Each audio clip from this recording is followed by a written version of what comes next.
I do think really there's potential that it not only suppresses seizures, but hopefully that the effects are not restricted only to seizure activity, but other things hopefully as well. Fellow Homo sapiens, my name is Torie Robinson, and welcome back to Epilepsy Sparks Insights.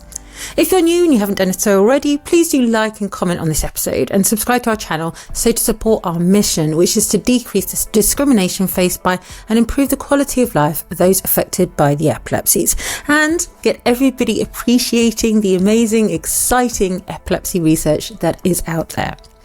So today we are going to be hearing about research into preventing epilepsy onset after traumatic brain injury.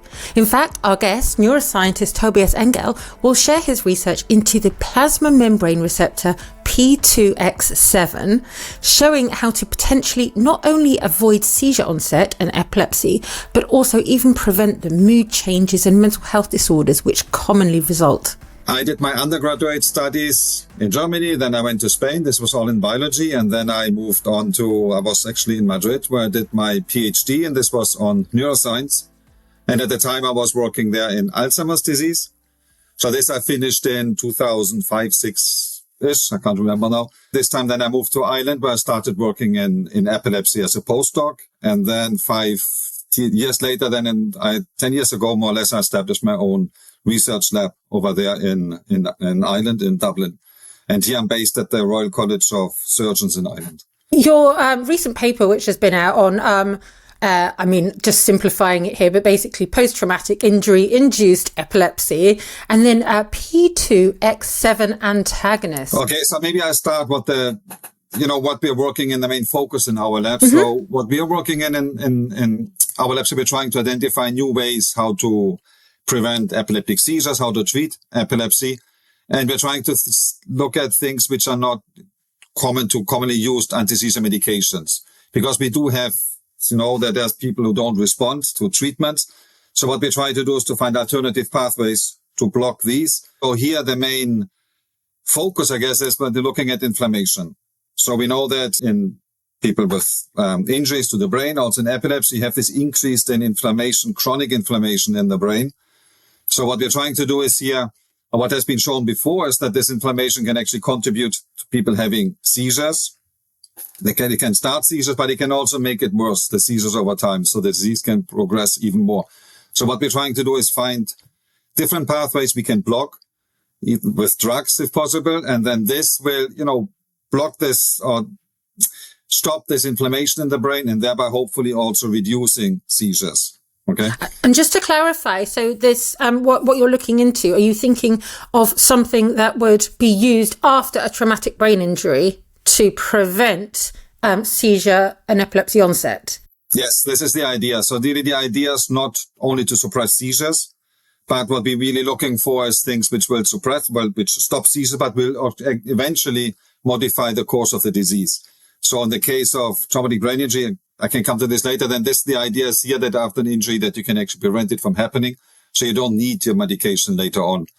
And this is also really, I think, on most of the labs is now really the research focus, rather than just suppressing seizures, is actually, to stop it from happening or ending or stopping it at all, epilepsy.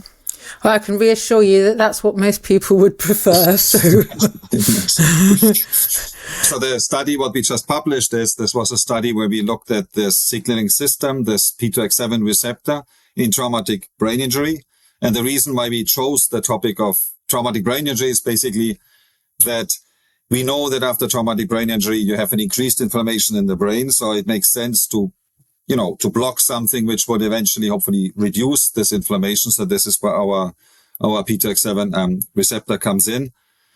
And there have been studies before, not in epilepsy, but they've shown that when you block this receptor in traumatic brain in animal models, that this can protect the brain from damage, which is one part of traumatic brain injury. And they've also seen, because you do have other behavior changes in animals, but of course also in patients, so they've shown that this can also have other effects, that it can normalize this behavior. So the idea here was really building on this, what was there before, and seeing whether this also reduces epilepsy. I mean, just to mention here, we have used different models with the signaling system, and there it worked quite well, that we have this reduction in seizures and also in epilepsy. So now we wanted to see in traumatic brain injury. And the other part, before I forget, of course, traumatic brain injury is one of the leading causes of acquired epilepsy in adults. So I guess it makes much sense to look, for treatments there. You mentioned a mood change as well after traumatic brain injury. It's something that people don't really talk about much. So this potential drug could also minimize impacts on mood. Is that right? Yes, this P-TEX7 receptor, because it induces inflammation. We know inflammation is involved in so many things in the brain, not only on seizures, of course, but you have, mood disorders, on many everything, depression. We know there can be an increased inflammation in the brain. It can also contribute to this, after TBI, for example, you have this neurodegeneration going on in the brain, which is ongoing. So that can also contribute to this. So, the idea is blocking this is not only reducing seizures, but also other parts of the primary disease, which would be here the TBI. Mm-hmm. So the study what we did here, we used TBI in our models, in our mice, and these mice then they will develop epilepsy just in humans after a while. In the mice, it's then about 2 months more or less, right? So what we did then is induced TBI, then we treated these mice a week later with our P-TEX7 antagonists, and then later on we quantified the seizures, what these mice got, the seizure severity. And what we found here is when we treated these mice just shortly after TBI for a week, we saw later on really that the risk of seizures was reduced to normal level or almost to control levels. So first of all, that it worked. And the second one, I think the nice one here is that you have this long lasting effects. That because we're not only looking for seizure suppression, but we do look after this disease modification. Can we modify the disease from developing? Mm-hmm. So we found here that the risk of seizures was much lower than even like weeks after the treatment. So hopefully this is the aim of what we're trying to do, this disease modification. What we also looked at in our study was not only seizures, but then we looked also, because TBI, you have neurodegeneration. So we wanted to see, does it have effects on neurodegeneration? If you have this contusion volume, it's getting bigger. So when you look in the cortex, you have less neurons. So we saw there was really also nice protection. So there was less degeneration of neurons. And what we found as well, when we did behavior tests, that these mice then also behaved better. So for example, we looked at hyperactivity, and I think this is in TBI patients as well, but you see that patients hyperactive. So we saw in the mice anyway that this was reduced also to normal levels. So, the treatment does suppress seizures, but you have also other benefits from it. Amazing. And I'm just thinking in humans potentially, so obviously people with epilepsy, a much higher rate of psychiatric illness, as you know. Imagine if we didn't have to take all these antidepressants or antipsychotics or whatever, in addition to not having to take the anti-seizure medications. That would be pretty amazing. Yes, it would. I mean, I'm not sure whether this is going to be the wonder drug. Of course, we don't know. Not, I would say, but I think I do think really there's potential that it not only suppresses seizures, but hopefully that the effects are not restricted only to seizure activity, but other things hopefully as well.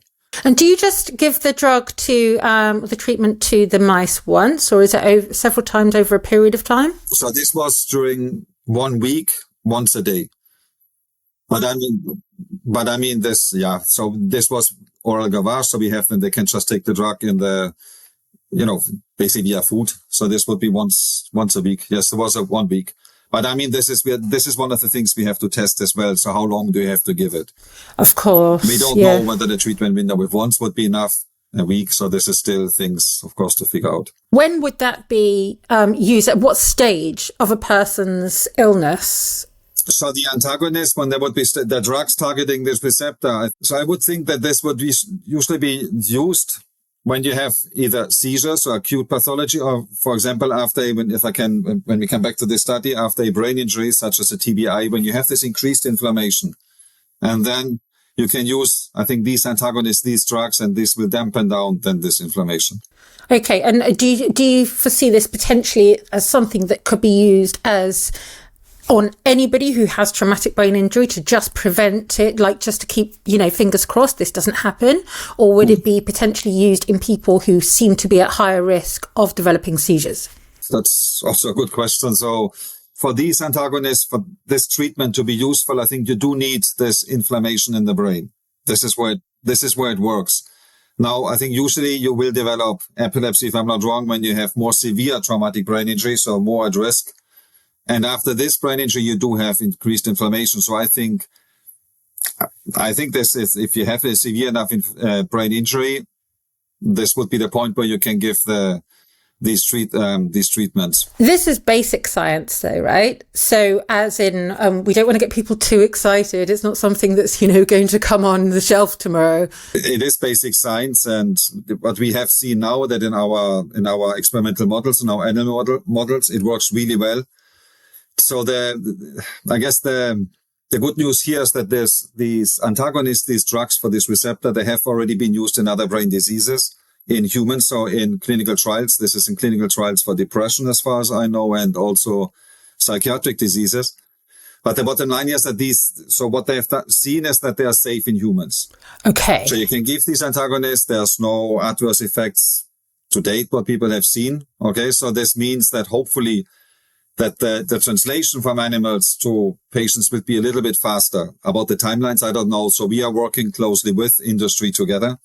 And these were also in the paper, what we just published here. They were involved in the paper. So they are developing these as clinical candidates, these drugs. So the idea is hopefully that at some stage we can move forward towards clinical trials. But this depends on, we need, of course, input from industry but as I mentioned, as they are already clinical trials with this specific drug underway, so I would hope that it will happen at some stage, hopefully. The other part, what we're doing now is to understand better how the receptor actually works in the brain. We know more or less what they do, but it's, each signaling system is quite complex. And to understand this, what we're trying to do now is really to know what this receptor does in each cell type. So, for example, we know it's important in microglia. It is highly expressed. We see it there. It induces inflammation. But these receptors are also expressed on other cell types. So we can find them on neurons, on astrocytes, and all kinds of oligodendrocytes in the brain. And what we're trying to do here is to find out whether blocking this receptor on specific cell types, whether this is good or bad. Because eventually what we're aiming to do is really to target the receptor only where it's bad. So probably only at the source, at microglia. This is one of the projects what we're doing at the moment, just to look at the specific cell types. Oh. What we're trying to do is look at different cell types, because we know now that one thing is to give a generic drug, and it inhibits everything, and sometimes it works or it doesn't. But sometimes you also can have side effects and so on. And maybe one of the reasons may be that in some cell types, these receptors are actually good. They're not bad. So we have shown in different studies when you block it in a certain cell type, this was not really advantageous.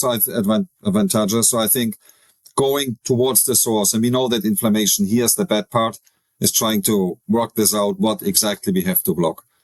Yeah. So this is one of the part what we're doing in the lab as well, to make it later better, the kind of the delivery for our drugs. The other part, what we're doing as well is, and this was part of the study, is what we want to do is we want to identify patients who would actually benefit from our treatment, right? So one thing is developing the drug to see whether it has anti-seizure effects. But the other thing is also what we want to see is, can we identify patients who are actually in need of this drug? Because probably it's not that every drug is good for every person, I would imagine. Mm-hmm. So what we have done here is we have used PET imaging. PET imaging is you have a small molecule you can inject. This is also used in humans, of course, PET imaging for brain diseases, cancer, and so on. And what this does, and this molecule binds to the specific proteins if you want to, or you can, whatever you want to bind it to. And then you can do your imaging, like an MRI, and you can see where this accumulation of this protein is of your molecule, and this will tell you where your protein is, for example. So what we have done in our study, what we've done here is we have induced TBI in our mice, right?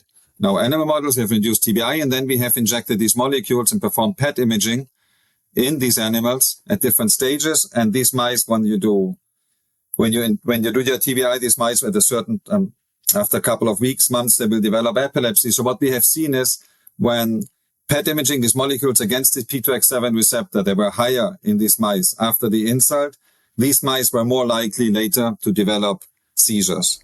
So the idea here is that after a brain injury, you can maybe test for this P2X7 receptor PET imaging. You can test for this. Is it upregulated? And then you would know that this person maybe more of risk of developing epilepsy, but also that they benefit hopefully from the treatment against this receptor.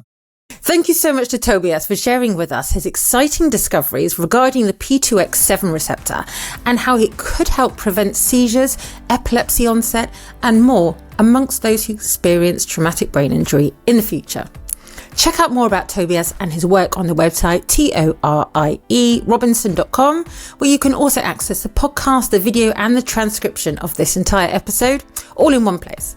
And if you haven't already, don't forget to like, comment and subscribe to the channel and share this episode with your friends, your colleagues, your family members, somebody down the pub, universities, anywhere, because this supports our mission to decrease the discrimination faced by and improve the quality of life of those affected by the epilepsies and get everybody appreciating and encouraging funding for the incredibly cool epilepsy research out there. See you next week.